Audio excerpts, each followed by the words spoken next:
I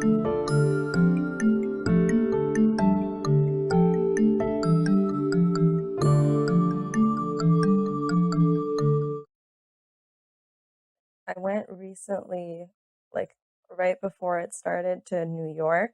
Yeah. It was like my first time there, or not my first time, but first time in a long time. When was that? This was about like 2.5 months ago. Okay. And I was really excited for this big trip, and I got to visit my friend who's starting grad school at NYU. And for some reason, we were walking down the street, and out of nowhere, I got like this feeling of anxiety in my stomach. Mm. And I was like, oh, this is really weird. Like, I haven't felt anxiety in years. Like, wonder what it's coming from. I hope it doesn't come. Like, all the typical thoughts that come with anxiety. Yeah. So that was pretty... So out of nowhere, you just suddenly were Yeah, and then I stormed tried with to anxiety. dive into it later. And for some reason, it made me feel very anxious and insignificant. And just like, wow, there's so many, like, why does it matter if I sit on this bench or if I don't sit on this bench? Or why does it matter if I wear these shoes or other shoes, or if I say this thing or not this thing?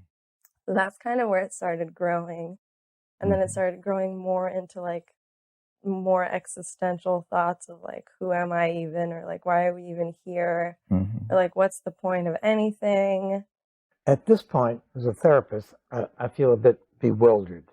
One thing I know for certain is that this sudden attack of existential angst does not come out of nowhere. It's inconceivable that life could have been going entirely well for her, and then suddenly this out of the blue attack. So we've got to begin to track it down. One outstanding characteristic of the attack is her sense of insignificance, which is triggered by being in a large city. However, she grew up in a large city in Los Angeles, and we're going to need to start investigating the meaning of this riddle.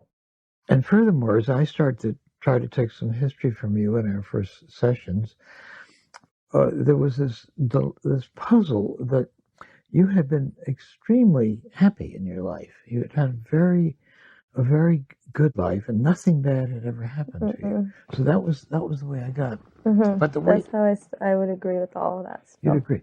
But then, as I experienced it, as we went along, things started to change in that way.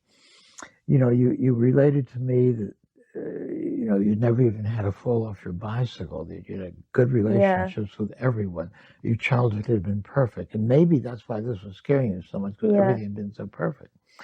But then, over these last few sessions, other things started to come up as we talked. I began to get the feeling that you really weren't that happy as a child. There were a lot of unhappy things going on, especially, last week when we talked about this brace that you had to wear for 3 years, and how awful that was, and humiliating it was for you in gym class and things like that. And then we haven't explored this in greater depth, but also that things were not always very happy at home. Your mother was a pretty unhappy woman, and she was pretty restrictive. And I think she was happy. She was just worried. I don't know if she's always unhappy worrying is the that word. if she hears a rustling outside in the yard and thinks that somebody's going to be dead, this sounds like that she is not. But she isn't really. It's weird to me because like she really does worry a lot, but I would never in my life think of her as unhappy because she's so happy, but she's worried.